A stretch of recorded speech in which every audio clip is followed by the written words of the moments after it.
This military model of Paul here with my update on my Sea Fury, the 148 Airfix kit, which is kit number A06105.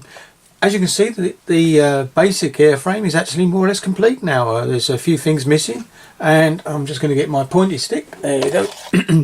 One of the things that's missing, obviously, is these flight lights, left and starboard and port side of the wing.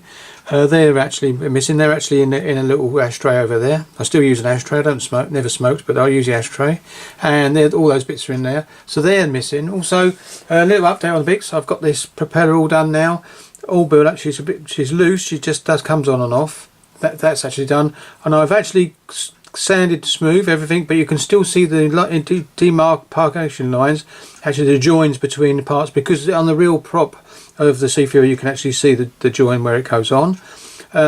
Also this is the reconnaissance pod. No, I'll just move it slightly around. The reconnaissance pod, so you can see the hole there where I'll put my stick there. That's where a lens goes. I'm going to be painting inside of that black, and when I put the lens in I might even put smoke colour on the lens, because I haven't seen any, but I think they're clear. But I might leave it clear because you're not going to see a great deal in there because it's all going to be black. So that's that code. Also, you can see I've got a fuel tank actually built up. It's not glued in place, it's actually sitting there. And what I had to do, the lugs you can see on this part here, these two lugs you can see there and there, had to be thinned down to actually get the fit perfect, and I managed to do that, so that's okay. The wing joints, I wished Airfix had actually done a solid wing all the way across, so you actually had the tops and the bottom of the whole wing going across. The sad bit is I didn't, but you can get it to fit nice. I managed to get a good reasonable fit with it, and have to do a bit of fin. You can actually see the white there that comes down this area here. It's the same on both sides and underneath, because the joint wasn't as clever as it could be. And I did test fit, and I still had to do some work, but I've got it filled now. And when I've done the primer on it, it gave me a good idea what's going on. I'm going to zoom in a little bit now onto the top of the plane.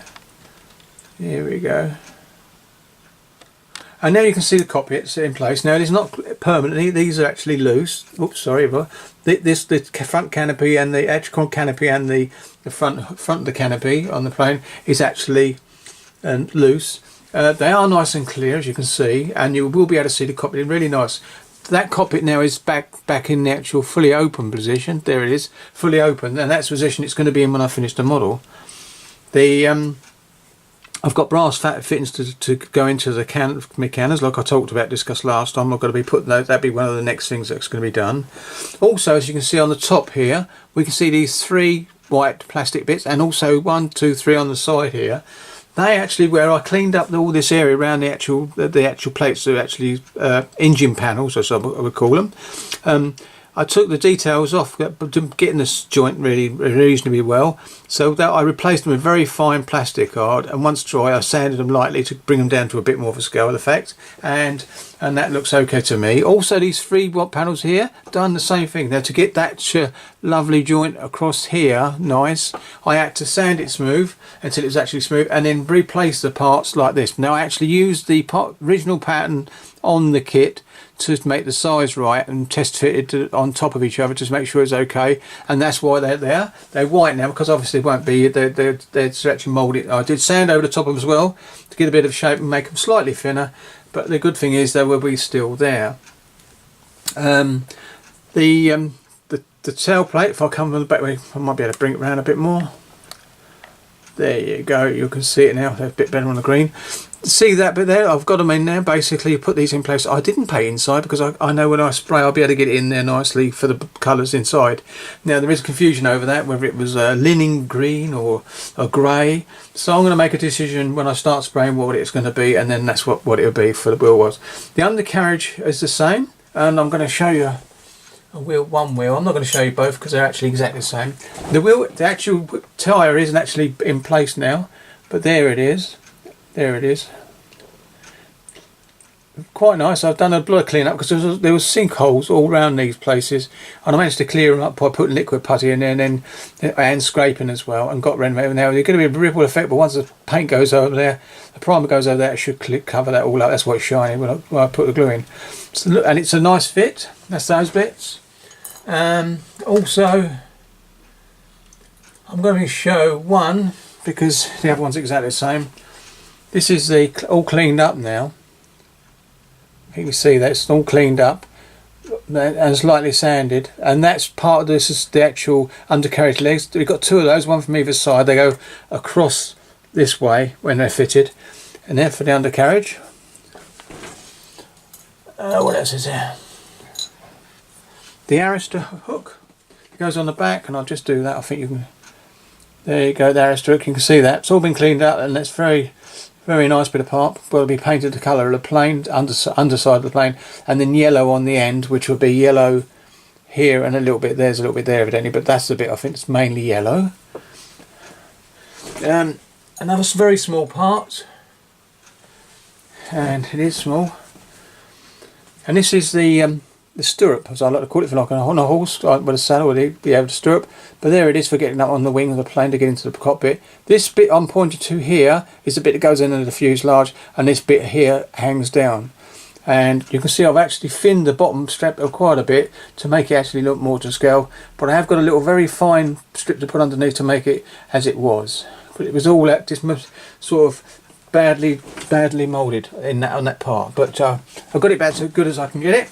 The new kits evidently are this one. One of the problems I had with the bits around in different areas, once they sorted the problems out, evidently it's really good. So anyone else that was some of the problems I've had, you basically won't have them.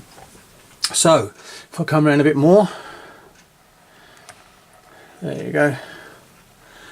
I think you can see basically what we're going on. It's looking nice, and there you go. If I'll come back out a bit more.